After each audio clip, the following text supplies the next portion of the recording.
नमस्कार, मैं हूं आपके साथ रविंद्र सिंह। एपीएन के लोकप्रिय कानूनी प्रोग्राम लीगल हेल्पलाइन में आपका स्वागत है। इसमें हमारे कानूनी विशेषज्ञ रोजमर्रा की जिंदगी की समस्याओं से जुड़े कानूनी मसलों पर आपकी शंकाओं का समाधान करते हैं। आप भी इस प्रोग्राम से जुड़ सकते हैं और फोन करके कानूनी राय ले सकते हैं। आज हम आपको बच्चे को गोद लेने से जुड़ी जानकारियां देंगे, साथ में गोद लेने की समस्याओं का भी समाधान करेंगे। हर महिला मां बनना चाहती है, हर पुरुष पिता बनना चाहता है, लेकिन किसी कारणवश मातृत्व या पितृत्व बनने का सुख नहीं मिल पाता। तो निराश ना हो, आप बच्चे को गोद लेकर भी अपने सपनों को साकार कर सकते हैं। सरकार ऐसे बच्चे को गोद लेने का आपको अवसर देती है जिन्हें प्यार, दुलार और अपनेपन की सबसे ज्यादा जरूरत होती है। हम आपको भारत में बच्चा गोद लेने की प्रक्रिया और इससे जुड़े सभी नियम और कानून बताएंगे। बच्चे को गोद लेना एक लंबी कानूनी प्रक्रिया जरूर है, लेकिन यह सबसे प्रभावी और स्थायी है। इससे भविष्य में कोई गोद लिए गए बच्चे पर दावा ना कर सके। इसके साथ ही गोद लेने वाले दंपति को शारीरिक रूप और मानसिक तौर पर भावनात्मक रूप और आर्थिक दृष्टि से सक्षम होना जरूरी है। गोद लेने पर विस्तार में जानकारी देंगे हमारे आज के कानूनी विशेषज्ञ अधिवक्ता परमानंद पांडे जी। परमानंद जी, बहुत बहुत स्वागत करते हैं आपका। तो दर्शकों, अगर आपका गोद लेने से जुड़ा कोई सवाल है, अगर आप संतान गोद लेना चाहते हैं तो आप फोन कर सकते हैं, और कोई भी राय अगर आपको चाहिए तो आप फटाफट इन नंबरों पर फोन कीजिए और राय लीजिए।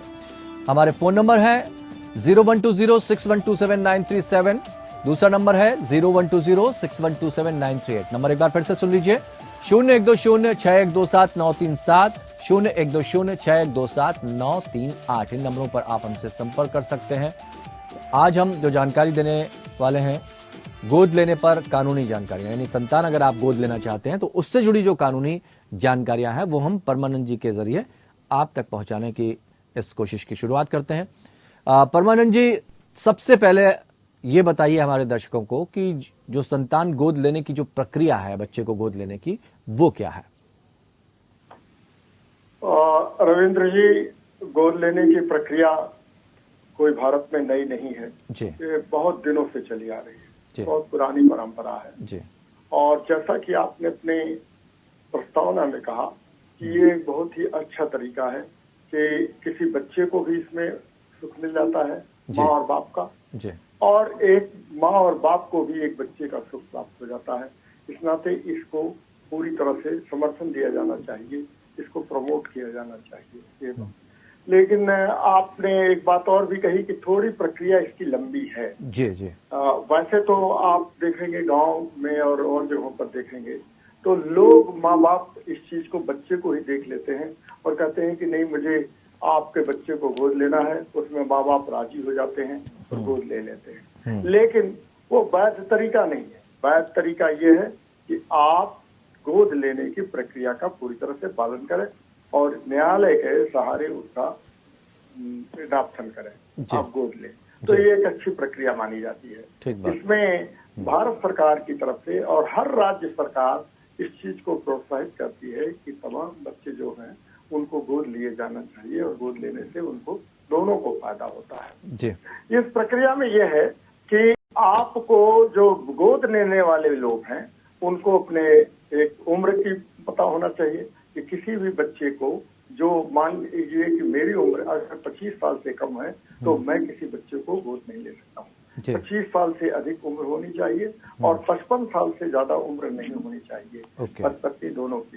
एक व्यक्ति गोद नहीं ले सकता, इसमें दोनों व्यक्तियों का होना जरूरी है कि दोनों व्यक्तियों की सहमति होनी चाहिए। दोनों व्यक्तियों का मतलब पति दोनों की सहमति होनी चाहिए, और वह अगर सहमति देते हैं तभी आप गोद ले सकते हैं जी। इसमें एक बात और, परिस्थितियां भी चूंकि बहुत मायने रखती हैं, एक बच्चे को कब गोद लिया जा सकता है?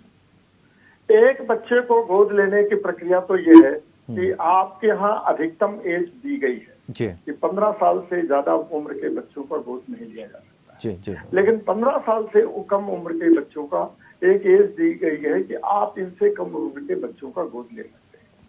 एक चीज इसमें यह ध्यान रखनी है कि बच्चे का आप देख लेंगे, कई बार ऐसी स्थिति होती है कि 2, 4, 6 हफ्ते के बच्चे हुए होते हैं तो भी उनको गोद ले लिया जाता है, और गोद लेने में उसमें कोई आदमी को बहुत परेशानी नहीं उठानी पड़ती है। ऐसी स्थिति है।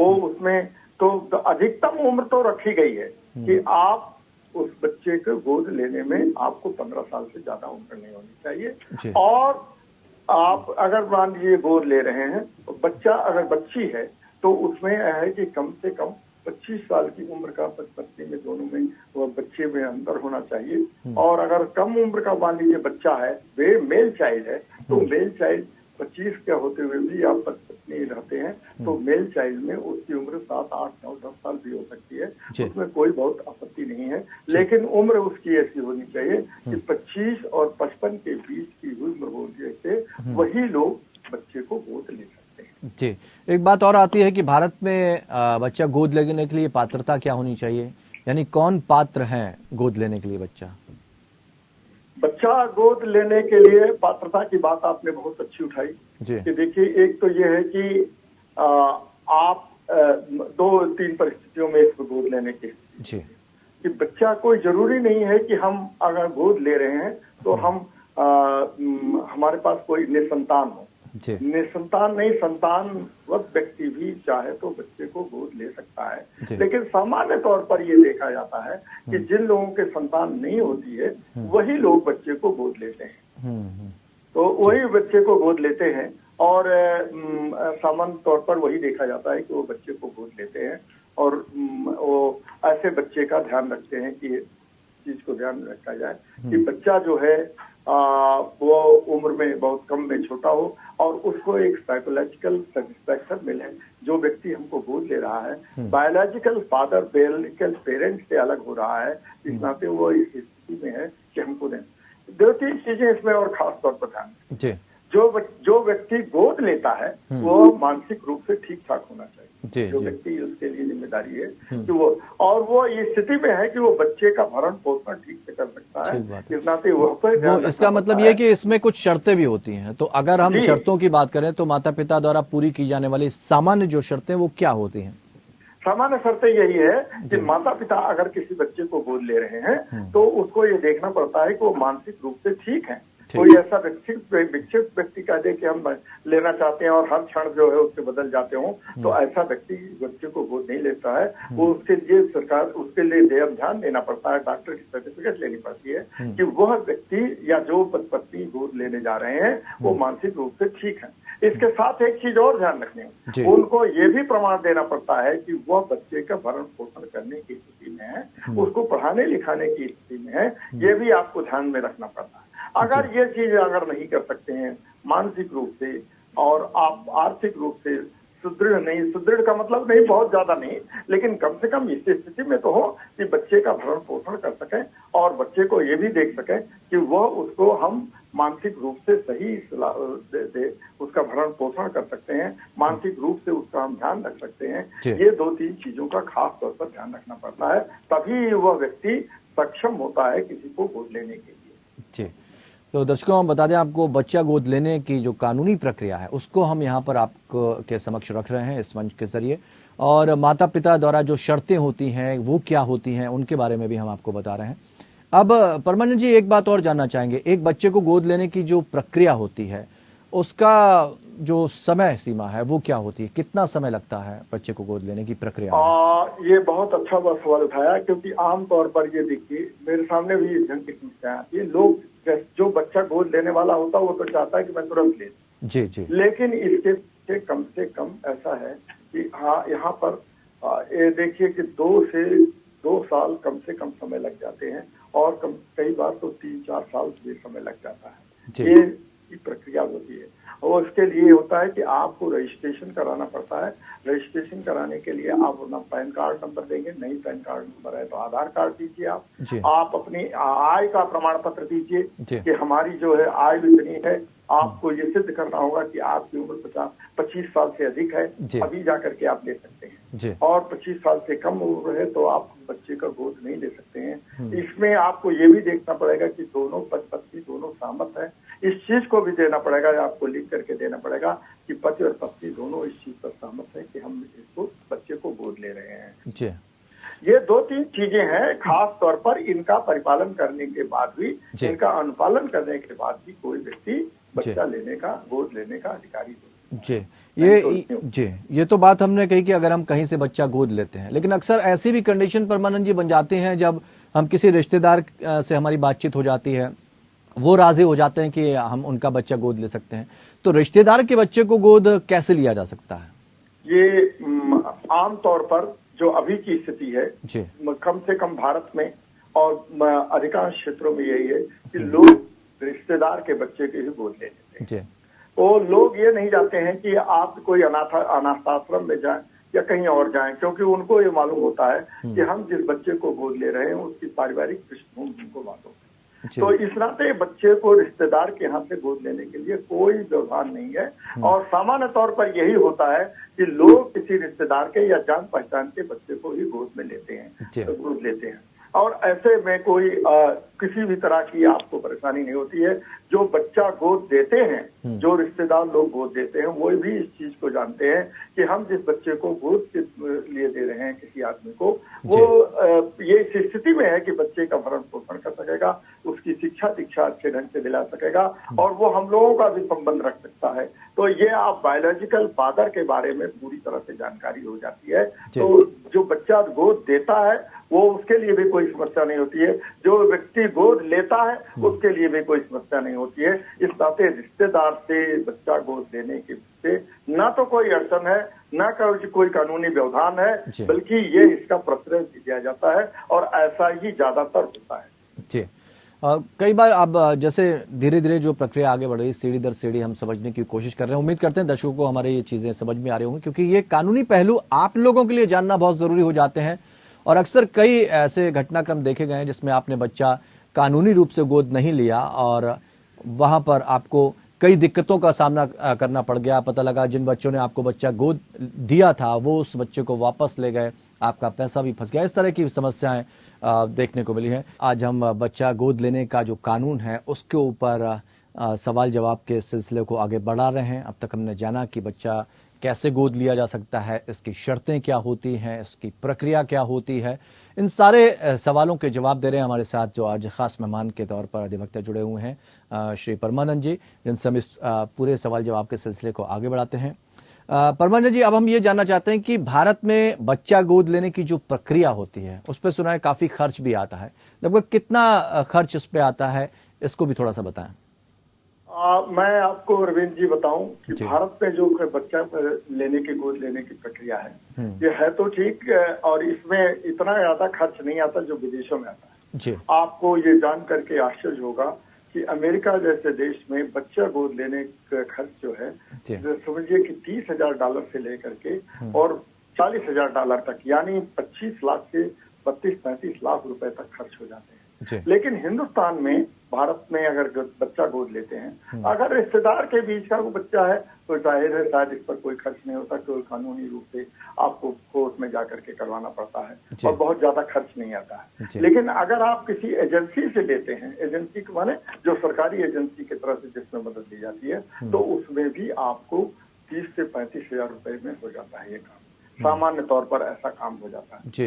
जैसा कि आपने शुरू में ही देखा और बताया भी आपने भी कि ज्यादातर यहाँ पर लोग अपने सगे संबंधियों के संबंध में बच्चे को गोद लेते हैं। लेकिन इसमें सबसे बड़ी समस्या ये आती है कि सगे संबंधियों या लोगों के बीच में, जान पहचान के बीच में बच्चा लेने, इसकी आप कानूनी प्रक्रिया पूरी करा लीजिए, वरना बाद में क्या स्थिति आ जाती है कि 10 साल बाद, 8 साल बाद वो कहते हैं कि मेरा बच्चा है, मैं बायोलॉजिकल फादर हूँ, आप इसका टेस्ट करवा लीजिए और हमारा बच्चा है, हम इसको ले जाएंगे। ऐसी स्थिति से बचने के लिए सबसे जरूरी है कि आप कानूनी रूप से इसको सुदृढ़ बना लें कि हमारा बच्चा ये हमको मिल चुका है और हम इसको, क्योंकि बच्चे को जब आप ले लेते हैं तो उसका जो बायोलॉजिकल फादर होता है, जो जैविक पिता होता है, जो जैविक पिता माने जैविक माता पिता होते हैं, उससे उसका संबंध टूट जाता है, वो उस व्यक्ति के साथ जुड़ जाता है जिसने उसको गोद दिया है।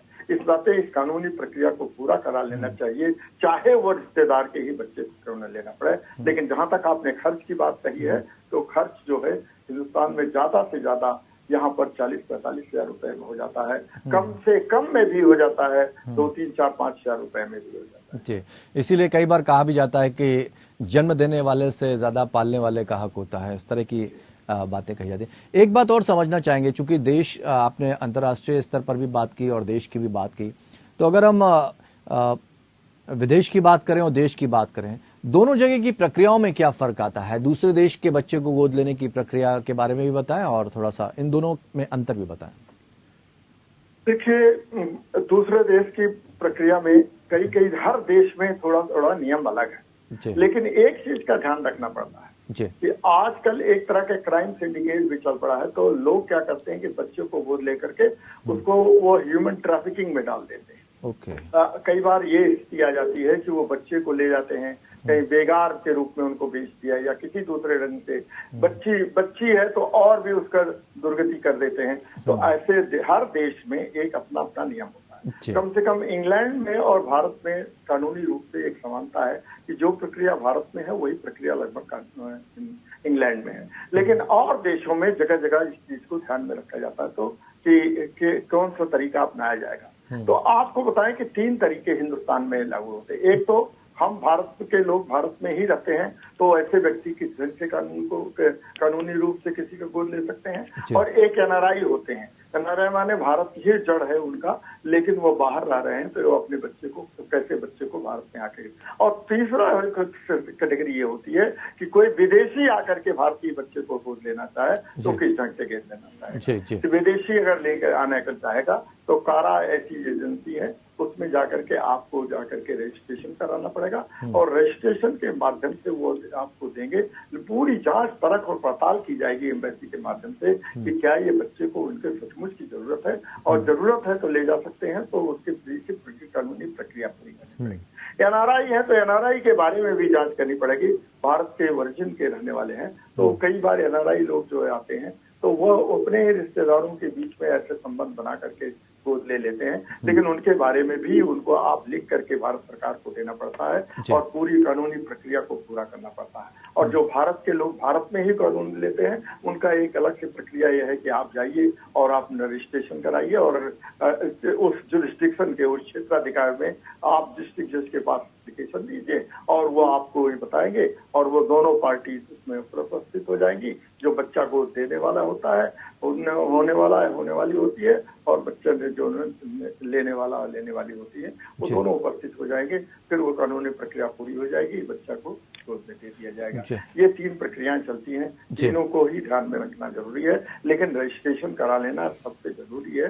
ये इस बात का ध्यान में रखा जाना चाहिए। जी, एक बात और कही जाती है कि खास बच्चे का भी चुनाव किया जा सकता है। ये प्रक्रिया भी थोड़ा समझना चाहेंगे, क्या किसी खास बच्चे का चुनाव किया जा सकता है?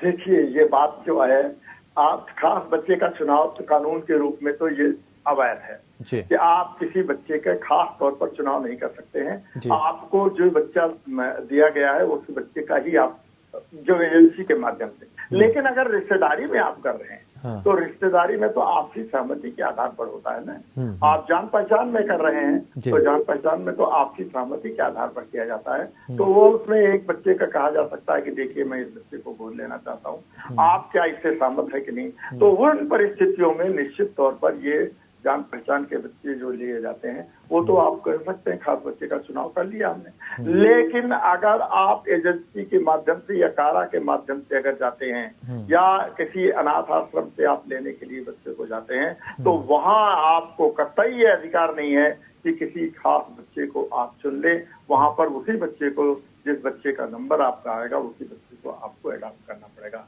वही बच्चा आपके पास आएगा। ये बात बहुत ही क्लियर होनी चाहिए, बहुत ही स्पष्ट है, इसमें कोई दो राय कहीं नहीं। जी, ये भी समझना चाहेंगे थोड़ा कि क्या सिर्फ शादीशुदा कपल ही गोद ले सकते हैं बच्चे को? अगर शादीशुदा नहीं है तो भी क्या बच्चे को गोद लिया जा सकता है? देखिए, सामान्य तौर पर तो सहमति इसमें जरूरी होती है, पति पत्नी दोनों की सहमति जरूरी होती है कि आप ले सकते हैं। लेकिन शादीशुदा कपल नहीं है लेकिन महिला है तो महिला तो बच्चे को गोद ले सकती है। लेकिन पुरुष जो है, पुरुष के लिए एक स्थिति है कि पुरुष केवल मेल चाइल्ड को ले सकता है, वो फीमेल चाइल्ड को कभी भी गोद नहीं ले सकता है। फीमेल चाइल्ड को गोद लेने के लिए पत्नी का होना आवश्यक होता है, पत्नी ही उस चीज को ले सकती है। लेकिन स्त्रियों के लिए कतई ये कोई अनिवार्य नहीं है, आवश्यक नहीं है कि वो केवल फीमेल या मेल चाइल्ड को ले, वो दोनों को ले सकती हैं, उनके लिए कोई रोक टोक नहीं है। लेकिन पुरुष के लिए रोक टोक है कि पुरुष केवल ही मेल चाइल्ड को गोद ले सकता है, फीमेल चाइल्ड को माने बच्ची को गोद नहीं ले सकता है। ये बात साफ।